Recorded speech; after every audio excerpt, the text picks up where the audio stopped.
नमस्कार, नमस्ते. फलटण यूट्यूब चॅनलमध्ये मी राजकुमार गोपने आपलं स्वागत करतो. फलटण उपजिल्हा रुग्णालय या ठिकाणी कार्यरत असलेल्या महिला वैद्यकीय अधिकारी यांच्या आत्महत्येप्रकरणी आता एक मोठी ब्रेकिंग बातमी समोर येत आहे.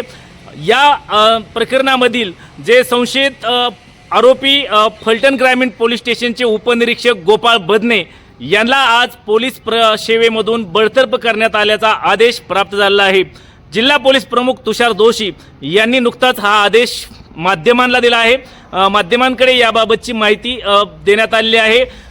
ज्या दिनांक 23 ऑक्टोबर रोजी फलटण उपजिल्हा रुग्णालय या ठिकाणी कार्यरत असलेल्या महिला डॉक्टर यांनी फलटण शहरातील एका हॉटेलमध्ये आत्महत्या केली होती आणि संपूर्ण राज्यभरामध्ये एकच खळबळ उडाली होती.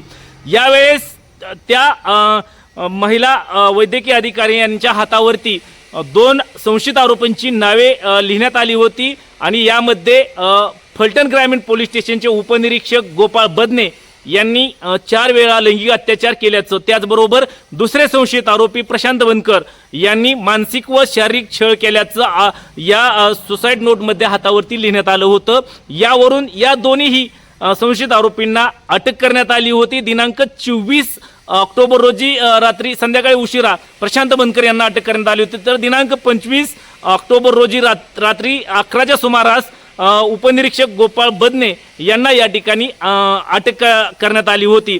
यामध्ये पहिल्यांदा उपनिरीक्षक आणि फलटण ग्रामीण पोलीस स्टेशनचे डीबी पथकामध्ये कार्यरत असलेले गोपाळ बदने यांना सुरुवातीला मुख्यमंत्री देवेंद्र फडणवीस यांनी सस्पेंड केले होते, निलंबित केले होते आणि यानंतर आज दिनांक 5 ऑक्टोबर रोजी या उपनिरीक्षक गोपाळ बदने यांना पोलीस सेवेमधून बडतर्फ करण्यात आल्याचेही आदेश प्राप्त झालेले आहेत.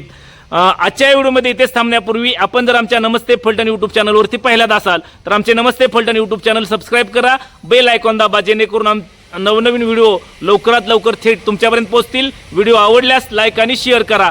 आजच्या व्हिडिओमध्ये इथेच थांबूया. पुन्हा भेटूया नवीन व्हिडिओमध्ये. तोपर्यंत धन्यवाद.